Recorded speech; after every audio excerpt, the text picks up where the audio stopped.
Puji Tuhan, selamat pagi Bapak Ibu. Doa saya, Tuhan menyertai kita, Tuhan memimpin kita, Tuhan membimbing kita, membawa kita ke air yang tenang. Lewat latihan ibadah kita, mempersembahkan hidup kita hari lepas hari kepada Tuhan, karena kita sudah belajar bahwa latihan badani itu terbatas gunanya, tetapi ibadah berguna dalam segala hal. Kita perlu melatih diri kita untuk beribadah, karena kita sedang hidup di mana dunia sedang tercemar, banyak hal yang terjadi yang bisa mempengaruhi kehidupan kita. Kalau saudara kita teringat kembali apa yang kita dengarkan kemarin, konsep pola surga dalam beribadah, kita melihat begitu agung, begitu mulia, begitu luar biasa, dan kita berharap dengan melihat pola ibadah surga di Wahyu pasal 4 itu, dan kita berdoa supaya di bumi, di gereja lokal kita, ibadah kita sudah bisa sama seperti yang di surga. Jadi kita lihat dari awal sampai akhir bahwa ibadah itu begitu penting. Karenanya saya berkata kemarin bahwa karena itulah Tuhan melengkapi Musa sedemikian rupa, meneguhkan dia untuk membawa umat Tuhan beribadah dengan tanda-tanda yang luar biasa. Ada 10 tulah bagi orang Mesir, tetapi 10 mujizat bagi orang Israel ketika mereka tidak diizinkan untuk beribadah. Saya percaya bangsa kita akan diberkati Tuhan, tidak terkena tulah ketika ibadah kita tidak dipersulit, dilarang seperti hari-hari ini. Dan terkadang menjadi aneh ketika rumah-rumah untuk beribadah dilarang untuk berdiri, dihancurkan sedemikian rupa. Tapi di sisi yang lain kita melihat memang demikianlah setiap orang yang hendak beribadah kepada Yesus Kristus akan menderita. Karena itu kita ingin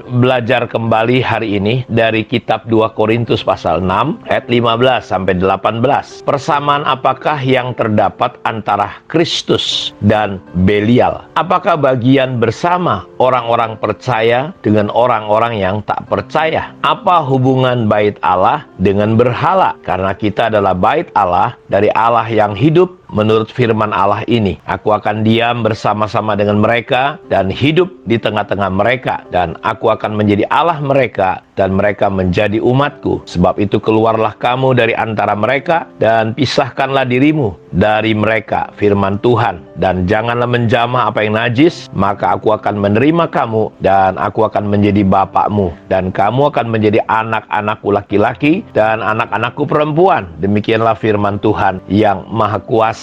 Bapak Ibu, Alkitab mengatakan apa yang terdapat, persamaan apa yang terdapat antara Kristus dan Belial. Apakah bagian bersama orang-orang yang percaya dengan orang-orang yang tidak percaya? Apa hubungan bait Allah dengan berhala? Karena kita adalah bait Allah yang hidup menurut firman Allah ini. Jadi Bapak Ibu, apa perbedaan kita orang-orang yang beribadah kepada Allah yang hidup dengan penyembahan berhala? Artinya begini, kalau kita tidak hati-hati, Paulus berkata bahwa kita bisa terjebak karena ada ajaran orang-orang yang disebut Paulus adalah anjing-anjing, penyunat-penyunat palsu, pekerja-pekerja jahat. Mereka bisa mengajarkan, memasukkan hal yang keliru sehingga kelihatannya kita beribadah, tetapi kita nggak ada bedanya konsepnya dengan penyembahan berhala. Kebetulan di belakang gereja kami ada tempat orang-orang, saya lihat dari berbagai agama. Aneh juga ngelihat ada orang percaya, orang Kristen pergi ke sana Bapak Ibu. Tujuannya apa? Tujuannya cuma satu. Mereka nggak peduli mereka menyembah apa.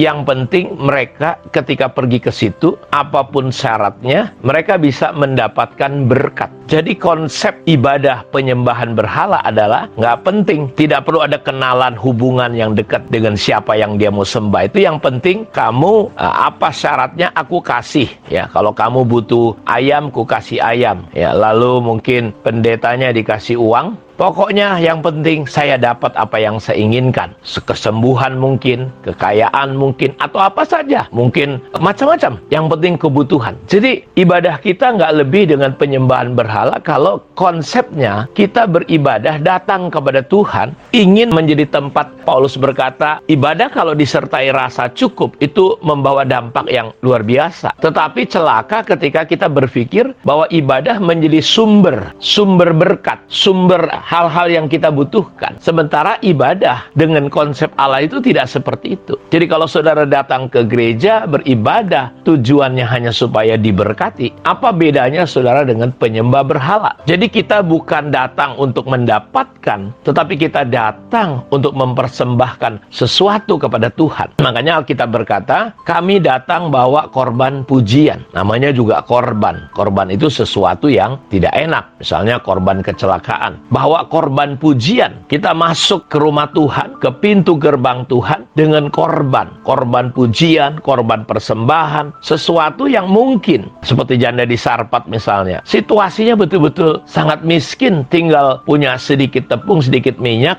Lalu mereka olah jadi roti, mereka bagi dua dengan anaknya, mereka makan, setelah itu mereka mati. Tapi Elia berkata, ibu berikan aku air, berikan aku roti. Dia berkata, hanya tinggal ini. Elia berkata, berikan, dahulukan. Dan ini sebuah konsep, sudah itu sakit sekali. Kalau hari ini mungkin sudah bisa ngecap Elia itu sebagai pendeta maruk, pendeta yang rakus, pendeta yang tidak peduli, tidak empati, situasi susah. Saya mau beritahu terkadang kesusahan kita itu tidak perlu dijawab hanya dengan pertolongan, harapan untuk ditolong, tapi masalah kita itu perlu dijawab dengan ketaatan kita. Makanya kita sudah belajar bahwa ibadah yang sejati, ibadah yang benar itu harus disertai dengan ketaatan. Jadi tidak ada bedanya saudara kita dengan penyembah berhala kalau kita konsepnya hanya sebatas berkat. Karena itu perhatikan baik-baik, ayat ini berkata, apa hubungan bait Allah dengan berhala? Kita adalah bait dari Allah yang hidup. Menurut firman Allah ini, aku akan diam bersama-sama dengan mereka. Jadi ibadah yang sejati akan membawa bukan kita ke gereja, kita menjadi gereja. Karena kamulah tabernakel itu, kamulah bait Allah itu. Karena apa? Karena Allah mau diam, tinggal bersama-sama, hidup di tengah-tengah mereka. Jadi Allah butuh rumah. Makanya kita bukan sekedar berbakti mendengar khotbah. Berilah dirimu dipergunakan sebagai batu-batu hidup untuk menjadi rumah Allah. Mazmur pasal 132,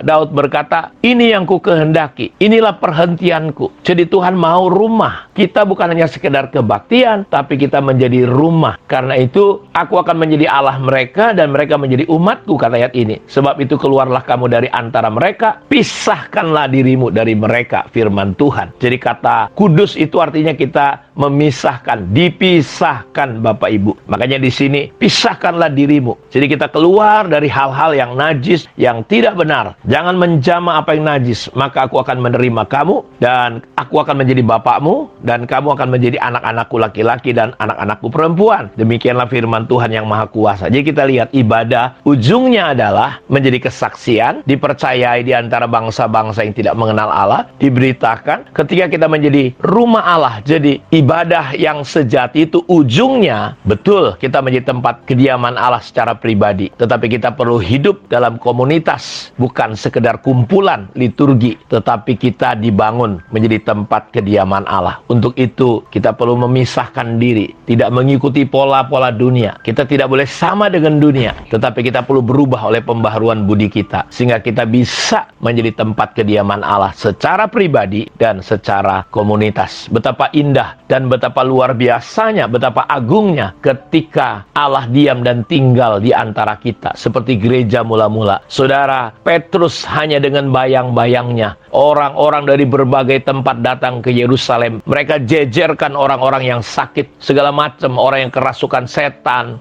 orang yang lumpuh. Dan mereka berharap hanya dengan Petrus lewat, mereka melihat mujizat dan kuasa Allah yang luar biasa. Karena itu saya berdoa, biarlah ibadah kita satu hari menjadikan kita menjadi tempat kediaman Allah. Tuhan memberkati kita semua. Shalom.